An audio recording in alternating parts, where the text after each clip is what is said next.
This video is sponsored by Card Kingdom. If you want to pre-order some Duskmourn cards, use my link in the description.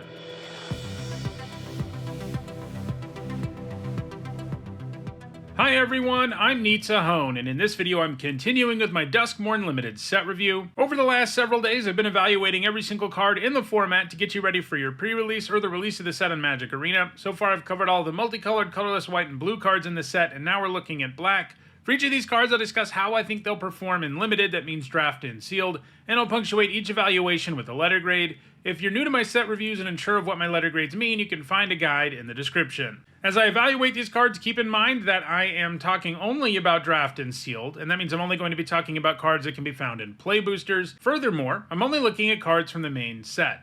Second, these are my evaluations of these cards before actually playing with them. Since the goal is to have my set review done in time for the pre-release, that means I'll be wrong about some stuff, but as the format comes into focus, I'll talk about how it's actually panned out. I also want to let you know that there are some set review related perks for being a channel member or a patron. You get access to my ongoing set notes during preview season, and you'll also get a spreadsheet with all of my grades once the set review is complete. If those perks interest you, check out the description where you can find out how to support the channel using one of those methods. Alright, without further ado, let's look at the black cards in Duskmourn.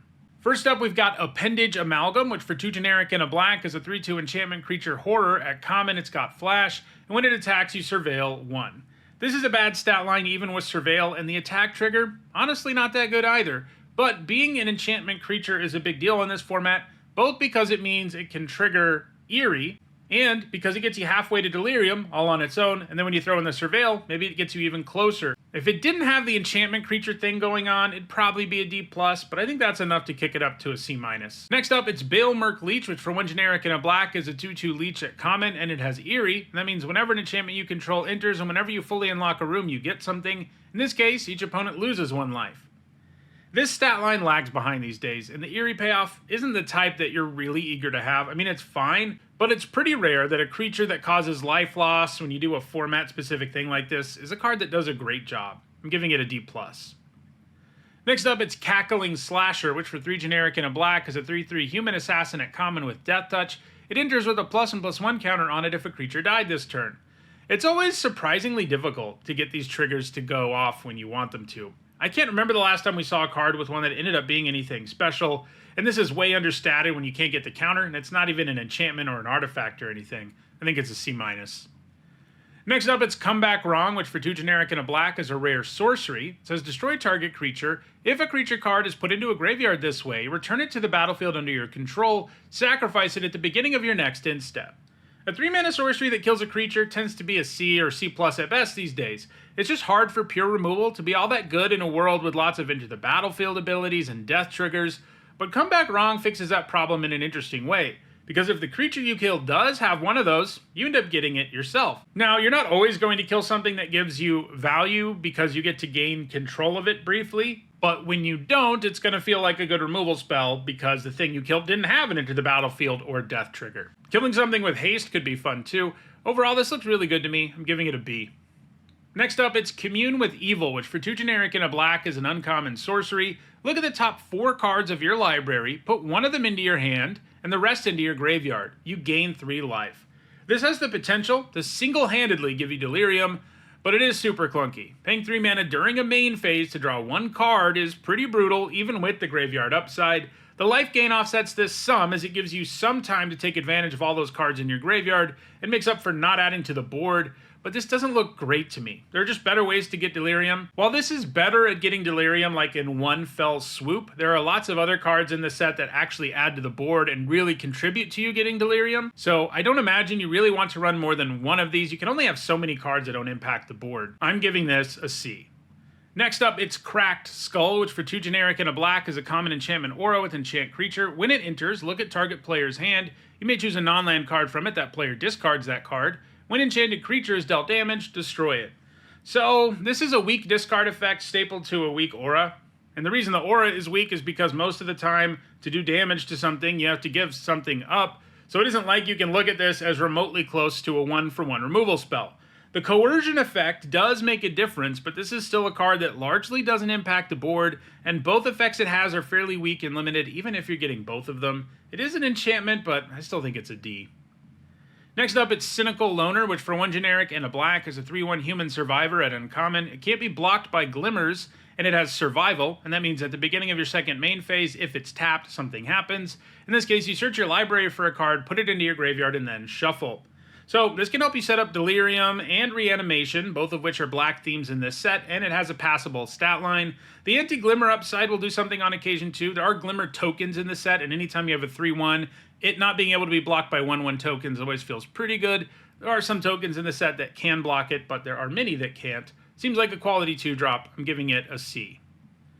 Next up, it's Dashing Bloodsucker, which for 3 generic and a black is an uncommon vampire warrior. It's a 2/5. It has Eerie. Dashing Bloodsucker gets +2/+0 and gains lifelink until end of turn. A 4-mana 4/5 that always has lifelink is a B. That's a nice body, and the lifelink makes it likely you get at least some value before it goes down.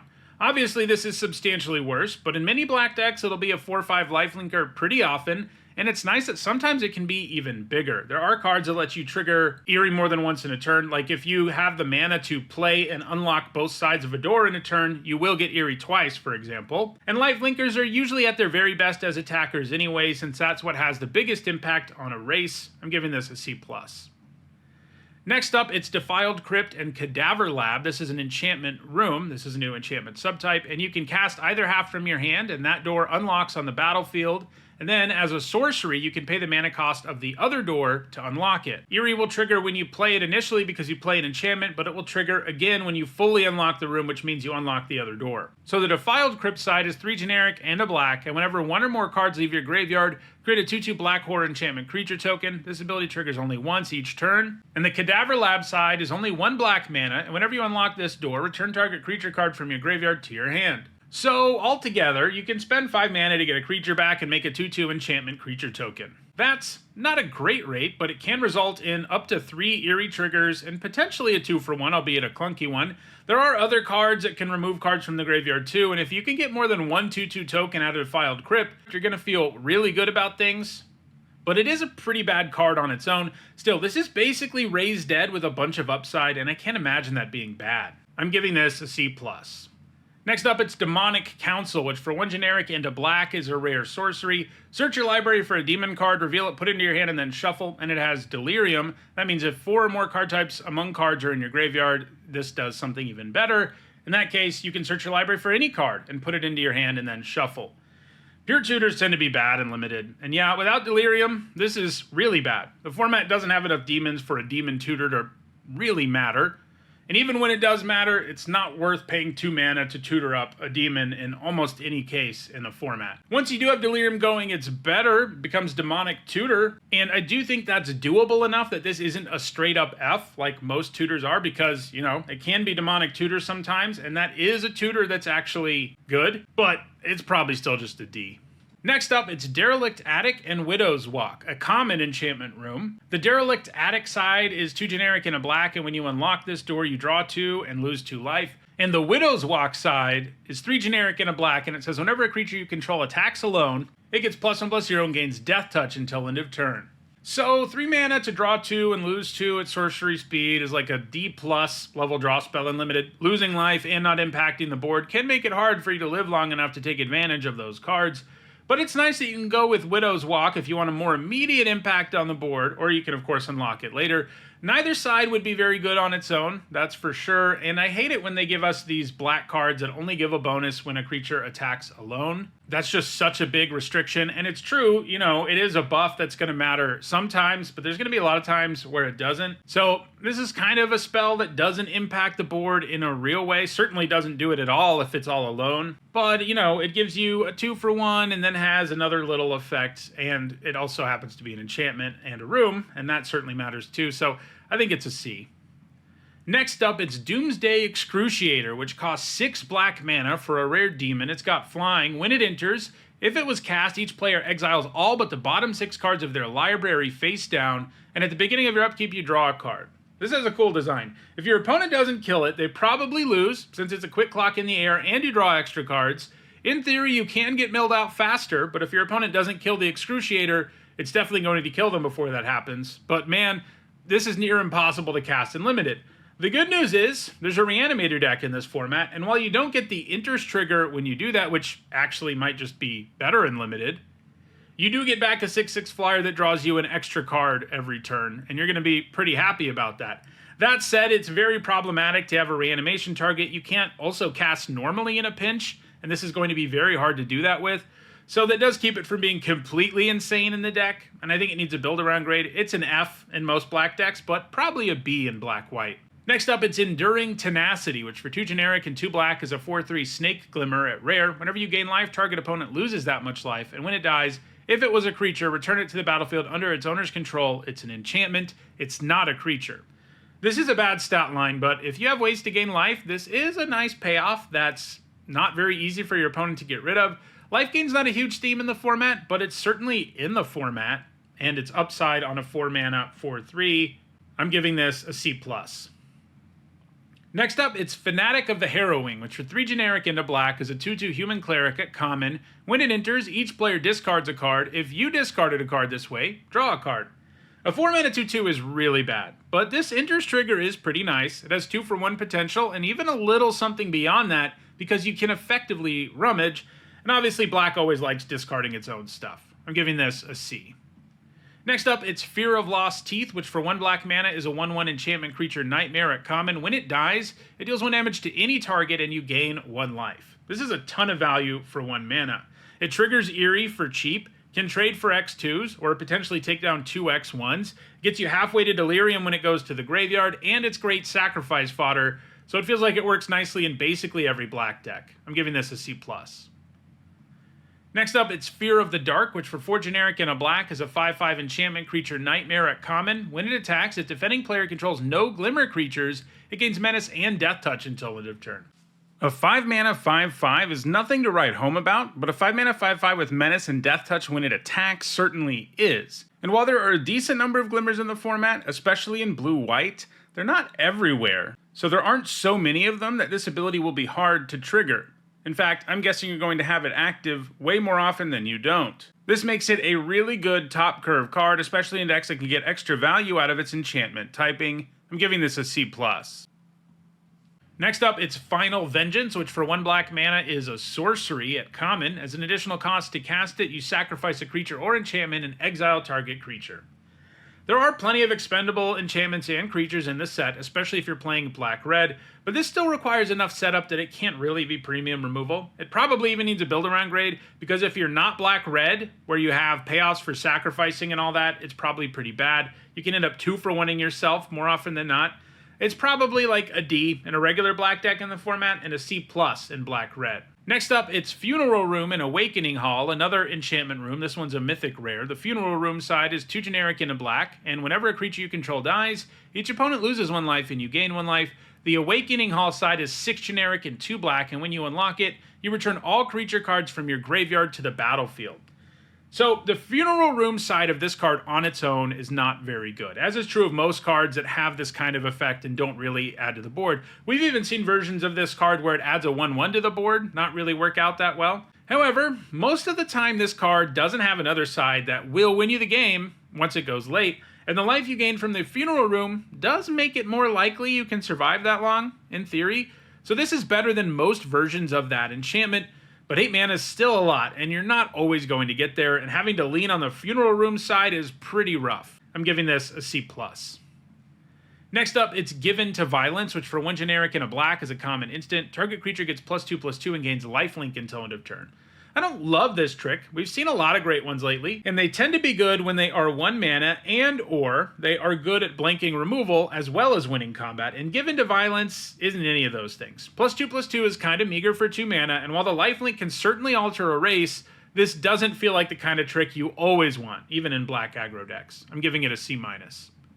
Next up, it's Grievous Wound, which for 3 generic and 2 black is a rare enchantment aura with Enchant Player. Enchanted player can't gain life. Whenever enchanted player is dealt damage, they lose half their life rounded up. This sounds like it'll be really exciting, but it just isn't. It costs a ton of mana, doesn't have a real impact on the board, and it's mostly a win more card, where it's only good if you're already in a spot where you have good attacks. It's an F. Next up, it's Innocuous Rat, which for 1 generic and a black is a 1/1 rat at common. When it dies, you manifest Dread, which means you look at the top 2 cards of your library, put one onto the battlefield face down as a 2/2, and the other in your graveyard. You can turn it face up anytime for its mana cost if it's a creature card. So you pay 2 mana, and ultimately you get a 1/1 and a 2/2 with upside. And the upside on Manifest Dread is you get to load your graveyard a little bit, and there's a chance that later in the game, it's going to be a lot bigger than a 2/2. So that's obviously a really good rate. It makes this really good as sacrifice fodder, and it's just going to be a good 2-drop in just about any black deck. It's probably one of black's best commons. I'm giving it a C+. Next up, it's Killer's Mask, which for 2 generic and a black is an uncommon artifact equipment. When it enters, you manifest Dread, then attach Killer's Mask to that creature. Equipped creature has Menace, and the equip cost is 2 generic. 3 mana for a 2/2 Menace isn't awesome, but 3 mana for a 2/2 Menace that mills a card and leaves behind equipment is pretty decent. And that's without mentioning how good this can be if you have a formidable creature face down. I'm giving this a C+. Next up, it's Let's Play a Game, which for 3 generic and a black is an uncommon sorcery, and you choose one, but it has Delirium, and you get to choose all of them if you have Delirium. Creatures your opponents control get -1/-1 until end of turn. Each opponent discards 2 cards, each opponent loses 3 life, and you gain 3 life. Just getting one of these at sorcery speed for 4 mana is bad. Sure, you'll sometimes kill some X1s or get a nice 2-for-1 or drain 3 life, but all 3 of those effects are highly situational and not necessarily worth the mana or the card. If you can get all 3, things get more interesting for sure, but I'm still not exactly jumping for joy over it either. The discard is likely to be less effective by the time you have Delirium, and this is also a graveyard set, so making your opponent discard doesn't always go the way you want it to. I think this is a C-. Next up, it's Leyline of the Void, which for 2 generic and 2 black is a rare enchantment. Like all Leylines, if it's in your opening hand, you can begin the game with it on the battlefield, and if a card would be put into an opponent's graveyard from anywhere, exile it instead. This is terrible and limited. It always is. Even in a graveyard format, and even against a graveyard deck, using a whole card to hate on the graveyard, not worth it. This is an F. Next up, it's Live or Die, which for 3 generic and 2 black is an uncommon instant. It says choose one, return target creature card from your graveyard to the battlefield, or destroy target creature. As a removal spell, this is too expensive to ever be great, and reanimation spells are only useful when you've got the right creature lurking in your graveyard. But obviously, having the option between both and being an instant means that you have some 2-for-1 potential here, either by blowing out a double block or a combat trick, or reanimating something that can block and kill an opposing creature while staying alive. Basically, this is 2 C, C- level cards stapled together, but I think the modality is a big enough deal for it to be a C+. Next up, it's Meathook Massacre 2, which for XX and 4 black is a mythic rare legendary enchantment. When it enters, each player sacrifices X creatures. Whenever a creature you control dies, you can pay 3 life. If you do, return that card under your control with a finality counter on it. And whenever a creature an opponent controls dies, they may pay 3 life. If they don't, return that card under your control with a finality counter on it. The first Meathook Massacre was insane and limited. This one isn't nearly as good, sadly. This is partly because of the 4 black it asks you for, but it also asks for a ton of mana in general to do something significant. Edicts are notoriously weaker the longer the game goes on too, so even though you can save your own stuff and steal your opponent's stuff with it sometimes, your opponent has a lot of control over whether or not that happens and over what it is they have to pay or not pay life for. I think the mana requirements and the situational nature of the card make it hard to give it more than a B-. I mean, obviously it has this insane ceiling where you have like 12 mana or something and things go crazy, but you just can't count on that happening. Next up, it's Miasma Demon, which for 4 generic and 2 black is a 5/4 demon. At uncommon, it's got flying. When it enters, you may discard any number of cards. When you do, up to that many target creatures each get -2/-2 until end of turn. Obviously, you have to have cards to get the -2/-2 effect, so you're not generally going to come out way ahead in terms of cards, but it is kind of like turning every card in your hand into a potential free -2/-2 removal spell. It's a little more restrictive than that because you can only hit each creature once, so it's only ever taking down X2s, but that should still mean you kill a thing or two by giving up cards in hand, and it might even help you get Delirium. I think this looks pretty good. I'm giving it a B-. Next up, it's Murder. For 1 generic and 2 black, it's a common instant, destroy target creature. Murder used to be great, but lately when we've seen it, it's been fairly medium. The double black is a real cost, and creatures generate so much value, apart from attacking and blocking these days, that just trading 1-for-1 isn't what it once was, mostly because it's really hard to do when creatures have those additional abilities. It isn't bad, mind you, it's just not great anymore. It'll be a C+ at best. Next up, it's Nowhere to Run, which for 1 generic and a black is an enchantment at uncommon. It's got flash. When it enters, target creature an opponent controls gets -3/-3 until end of turn. Creatures your opponents control can be the targets of spells and abilities as though they didn't have hexproof, and ward abilities of those creatures don't trigger. The hexproof ward part will come up in some occasions. There's a few cards with ward in the set at lower rarities. If that's all this card was, though, it'd be an F, but it's a lot more than that. 2 mana instants that give -3/-3 to something are always premium, and this being an enchantment is legit upside in this format. I'm giving it a B. Next up, it's Osseous Stick Twister, which for 1 generic and a black is a 2/2 artifact creature scarecrow at uncommon. It's got lifelink, and it has Delirium. At the beginning of your instep, each opponent may sacrifice a non-land permanent or discard a card. Then Osseous Stick Twister deals damage equal to its power to each opponent who didn't sacrifice a permanent or discard a card this way. A 2-mana 2/2 with lifelink and 2 card types would probably already be a CRC+, and the upside here is pretty real. You even gain life when your opponent chooses not to discard or sacrifice, so it's more like a life drain effect. And if the trigger keeps repeating, and it likely will if you got it once, things will get bad for your opponent in a hurry. This looks quite good. I'm giving it a B. Next up, it's Overlord of the Balemerc, which for 3 generic and 2 black is a 5/5 enchantment creature avatar horror at Mythic Rare. It has Impending 5 for 1 generic and a black. This is an alternate casting cost, and if you cast it this way, it enters with 5 time counters and isn't a creature until the last is removed. At the beginning of your instep, remove a time counter from it. When Overlord of the Balemerc enters or attacks, you mill 4 cards, then you may return a non-avatar creature card or a planeswalker card from your graveyard to your hand. The mill effect is likely to draw you a card and load the graveyard. It may even get you Delirium or get close to it, so that's pretty sweet. This will basically guarantee you a 2-for-1, and it can certainly do even more than that since you get the trigger when it attacks, too. Oftentimes, if you get this on turn 3 or 4, you may just want to wait to cast it since you're going to want that 5/5 body a lot sooner than 4 turns later at that point, but impending this on 2 will feel pretty great. It may not have the most imposing body ever, but a 5/5 is something your opponent has to give something up to take down, so you're pretty likely to get the attack trigger too, as long as they don't have removal. All in all, this is a bomb. It just generates a ton of value almost no matter what. I'm giving it an A-.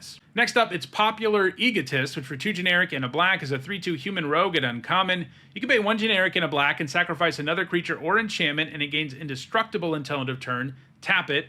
Whenever you sacrifice a permanent, target opponent loses 1 life and you gain 1 life. The stat line isn't good, but at least it's kind of hard to kill and will drain a few life too.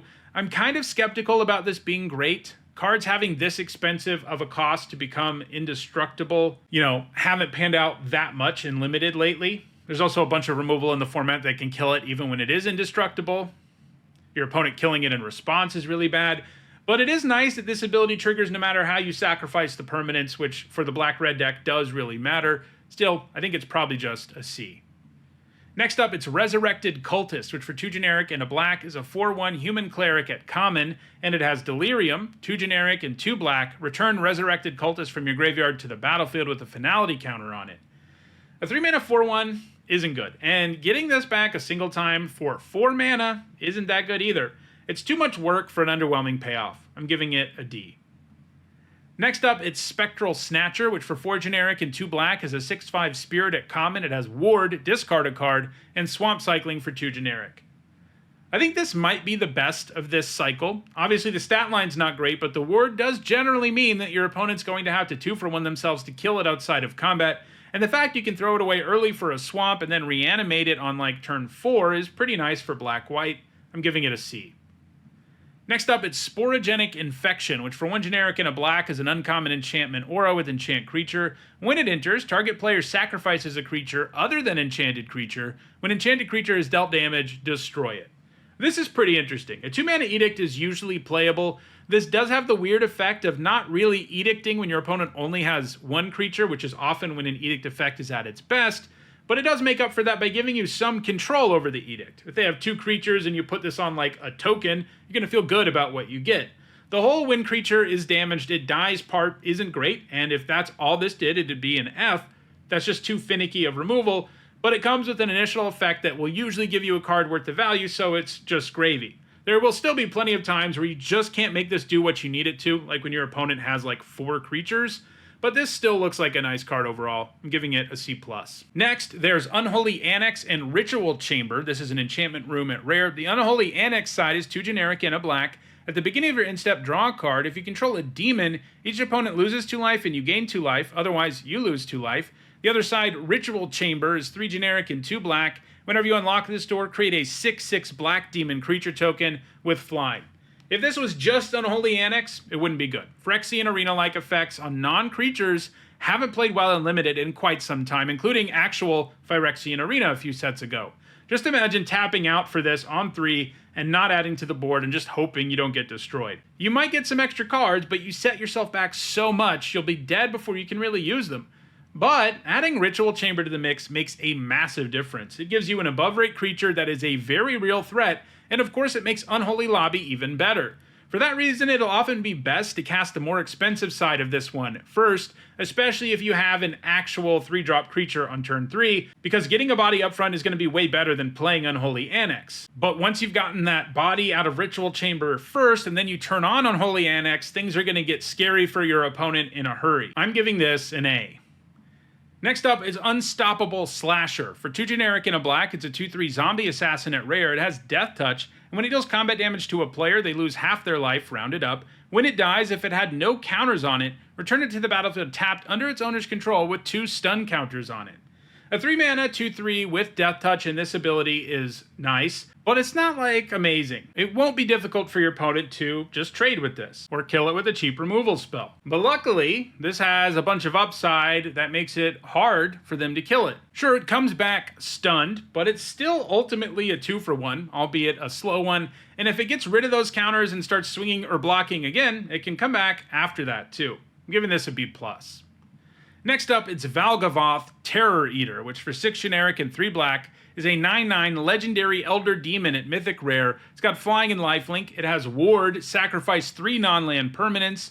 If a card you didn't control would be put into an opponent's graveyard from anywhere, exile it instead. During your turn, you may play cards exiled with Valgavoth. If you cast a spell this way, pay life equal to its mana value rather than pay its mana cost. Obviously, if you get this down, it will have a Gristlebrand-like effect on the game. By that I mean it can gain you a bunch of life and hit really hard, and you can use all that life to gain a bunch of cards. However, there's really only one deck in the format that can reliably use Valgavoth, and that's Black-White, which has several reanimation effects at lower rarities. For that reason, it needs a build-around grade. It's simply an F in most decks, because you just can't count on having a 9-mana card and casting it. But it's a premium reanimation target if you're in Black-White. Probably an F in most decks in the format, but an A- in Black-White. It doesn't get a full-on A because it still takes some setup to make it happen. Next up, it's Valgavoth's Faithful, which for 1 black mana is an uncommon creature, human cleric. It's a 1/1. You can pay 3 generic and a black and sacrifice it to return target creature card from your graveyard to the battlefield. Activate only as a sorcery. Super flavorful if you bring Valgavoth back with this. Like Valgavoth, this probably needs a build-around grade, because if you can't consistently get 4 mana's worth of value out of this ability, which is going to be common in like a lower curve aggro deck, it's a pretty bad card. It's probably a D in most black decks and a C+ in Black-White. Next up, it's Vile Mutilator, which for 5 generic and 2 black is a 6/5 demon at uncommon. As an additional cost to cast it, sacrifice a creature or enchantment. It's got flying and trample, and as it enters, each opponent sacrifices a non-token enchantment, then sacrifices a non-token creature. There sure is a lot of reanimation stuff at the end of this video. You come out ahead when you cast this, even if you're casting it normally, but that's really true if you sacrifice something that gives you additional value. In this format, it's likely your opponent has both an enchantment and a creature, and even if they only have one, this will still feel pretty good. While this has potential in Black-Red, because you're likely to have something expendable to sacrifice, this probably is another card with the most potential in Black-White, since if you reanimate the Mutilator, you don't have to pay the additional cost and you still get the ETB ability. 7 mana is a lot, and I think this will have the impact you expect a 7 mana card to have on a game, even when you cast it normally. So I don't quite think it needs a build-around grade. I mean, it's good to keep in mind that it's probably even better in Black-White, but I think it's just a C+ in general. Next up, it's Winter's Intervention, which for 1 generic and a black is a common instant. It deals 2 damage to target creature, and you gain 2 life. Gaining 2 and killing a creature at the same time feels pretty good at most stages of the game, and while this can only take down smaller stuff, sometimes you'll trade up. It's probably a little short of premium, but not by much, giving it a C+. And our last card is Withering Torment, which for 2 generic and a black is an uncommon instant. Destroy target creature or enchantment, you lose 2 life. This is very easy to cast and an instant, and it will virtually always have a good target in the format. It's premium removal. I'm giving it a B-. So those are all the black cards in Duskmourn. In the next video, I'll look at all the red ones. If you enjoyed this video, don't forget to like it and share it so that others can enjoy it too. If you want to make sure you catch future videos, including the rest of this set review, don't forget to subscribe. If you want to catch up on the set review videos that are already out, you should see a playlist on your screen shortly. Thanks for watching.